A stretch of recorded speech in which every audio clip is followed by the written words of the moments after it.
அஸ்ஸலாமு அலைக்கும். பிரியாணிலே எவ்வளோ வகை இருக்குது தெரியுமா? ஹைதராபாத்தி, ஆம்பூர், பாம்பே, காஷ்மீரி, முகலாய், லக்னோ, ஆஃப்கானி, தலசரி.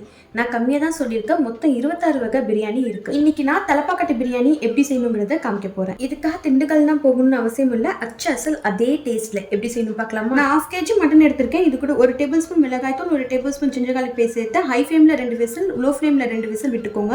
இந்த கேப்பில் பிரியாணிக்கு தேவைப்படுற ஸ்பெஷல் மசாலா அரைச்சி எடுத்துக்கலாம். பட்டை, கிராம்பு, ஏலக்காய், அன்னாசிப்பூ, பேலீஃப், கல்பாசி, முழுமல்லி, சீரகம், சோம்பு, மிளகு, முந்திரி சேர்த்து ஃபைன் பவுடர் அரைச்சி எடுத்துக்கோங்க. நீங்க கன்ஃபியூஸ் ஆகாம இருக்கிறதுக்கு அளவு எல்லாமே ஸ்கிரீன்ல கொடுத்துருக்கேன். அகைன் மிக்ஸி ஜார்ல 10 சின்ன வெங்காயம், 2 tablespoon ginger garlic paste, 1 பச்சை மிளகாய் சேர்த்து ஃபைன் பேஸ்டா அரைச்சி எடுத்துக்கோங்க.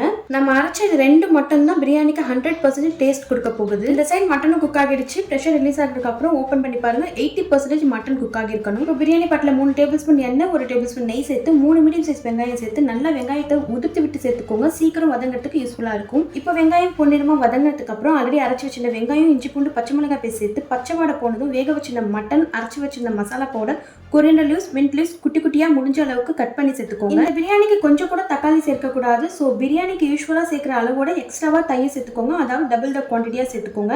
இப்போ தேவையான உப்பு சேர்த்து லிட் வச்சு க்ளோஸ் பண்ணிக்கோங்க.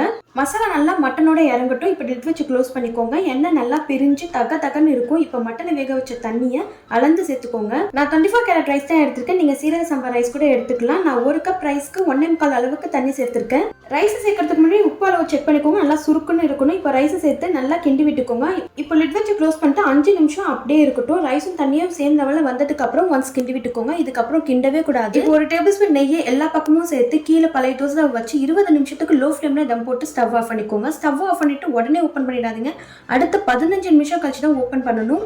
அடுத்து 15 நிமிஷத்துக்கு அப்புறம் ஓப்பன் பண்ணி பார்த்தீங்கன்னா பர்ஃபெக்ட் அண்ட் சூப்பரான தலப்பாக்கட்டி பிரியாணி ரெடி ஆயிடும். பார்க்கறதுக்கு நல்லா உதிரியா செம்ம டேஸ்டா இருக்கும். தக்காளி விலை அகைன் கோல்ட் ரேட்டுக்கு ஏறிச்சுன்னா கொஞ்சம் கூட யோசிக்காம இந்த பிரியாணியை பண்ணி விட்டுருங்க. கண்டிப்பா இதோட டேஸ்ட்டுக்கு அடிக்ட் ஆகிடுவீங்க. பிடிச்சிருந்தா லைக் பண்ணிக்கோங்க. மறக்காம ஷாஸ் கிச்சனை சப்ஸ்கிரைப் பண்ணிக்கோங்க.